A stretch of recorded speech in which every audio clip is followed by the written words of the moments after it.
Good morning, my name is Chartpunk and today is the 26th of September. This is your daily dose of Bitcoin. New week, new candles, no financial advice. Let's go. I will start today's video with some short comments on recent events concerning Bitcoin and the financial markets. I will just browse through my Twitter feed and I will just comment on a few things that I found interesting during the previous days. This is from today morning. This is the 1 week heat map of the liquidation levels concerning the Bitcoin market. And what we can see is that yesterday, this lower range has been taken by the market makers. There is still a range just under $26,000. But in my opinion, if we just take a look at this weekly heat map, then definitely there might be more liquidity to the upside. As you all know, the big players, they cannot participate on the market with market orders because that would significantly move the price. They can also not play with entering limit orders in the market because then it would be obvious what they want to do. So the big players on the market are usually hunting for liquidations. These are the zones, these are the clusters where they can really load their positions in the direction that they intend. And right now, if we just take a look at the weekly heat map, I think the liquidity is clearly to the upside. This does not mean that today or tomorrow this liquidity will be grabbed, but usually these clusters work as a kind of a magnet on the Bitcoin market. Now, this is a bit more concerning. This is the 10-year Treasury yield chart of the US dollar. And currently, the yield is 4.5% now, and that is for 10 years. Now, just think about the following. If you are a pension fund manager and your task is to preserve the value of the asset managed in your fund for pension purposes and preserve that value for decades, then you are not really looking for adrenaline. Your only job is to preserve the value. And right now, if you see that for 10 years, you can have a yield of 4.5%, and you trust that the Fed will be able to bring down inflation to the level of 2% within the next 1 or 2 years, then obviously what you will do is that you take your liquidity and pour it into US Treasuries for 10 years because they can give you a real yield of 1 to 3% during the previous years for 10 years. And basically you've done your job. You get all your bonuses, you're okay. So this is concerning for risk assets. This is concerning for Bitcoin, for crypto, for stocks, for whatever risk asset you have in the world. Because if big money, pension funds, mutual funds, investment funds, if they can feel comfortable with investing their capital into the global reserve currency at a real yield, that will keep them away from the markets. So this high yield environment is fueling the risk of behavior on the market and is definitely not something that could assist a parabolic move in either stocks or in Bitcoin. Just take a look at this chart. Back in 2021, when we had the huge rally in stocks and in Bitcoin, this 10-year yield has been hovering just around 1%, 1.2%. Just see the difference. This is why I am a little bit dubious concerning all the speculations that forecast a huge rally, a huge liquidation pouring onto the market by next year. I am on the opinion that as long as we have this historically high rates, which are sucking liquidity out of the markets, I do not really see the tide that could lift the boat. But obviously, I can be wrong. There could be a black swan event which brings down the yield environment again to the 1-2% levels. But right now, with this yields, I think it is a no-brainer for big money to just stay away from risk on assets for a pretty long time.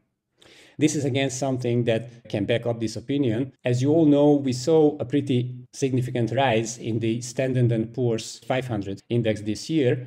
But this is a very interesting chart that is showing the dynamics of this move. Basically, the 7 biggest companies are up more than 50%, while the other companies are basically flat.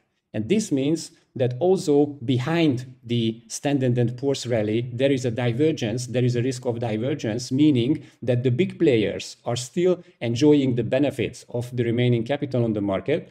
But if you just take a look at S&P 500 as they are, the price action is moving basically flat. All the rise that came in the S&P 500 was generated by the 7 biggest companies. This is something to think about as well, I believe.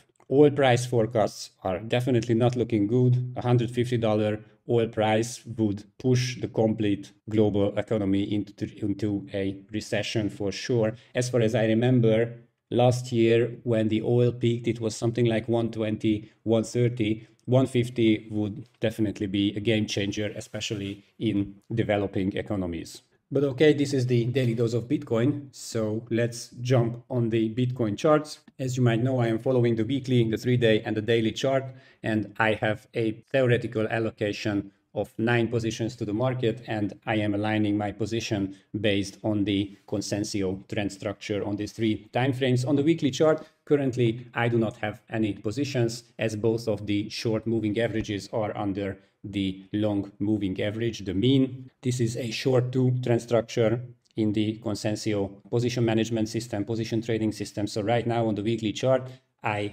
see no positions for Bitcoin. On the 3-day chart, situation is basically the same. The MA30 mean is falling and it is above the price action and also above the 2 shorter period moving averages. Right now, its level is around $28,000. As long as we do not see Bitcoin's price action above $28,000, there is no reason to think about any positions on this 3-day chart, at least according to the Consensus trading system. Daily Bitcoin chart, this is where things have been happening during the last week. Here the chart started to give us positions. Here this cross of the MA3 and the MA30, this gave us a long 1 trend structure, meaning 1 position side. Then the MA7 also arrived and that gave us the long 3 trend structure, which means an allocation of 3 position sizes on this time frame. But then the MA3 has started to descend, and right now the situation is a very, very weak long 2, meaning that out of the 3 possible position sizes in this time frame, the system is signaling us 2 positions, but the price is basically sitting on a boundary right now. $26,300 is the level of the MA30 mean. If the MA3 crosses under and confirms this down cross,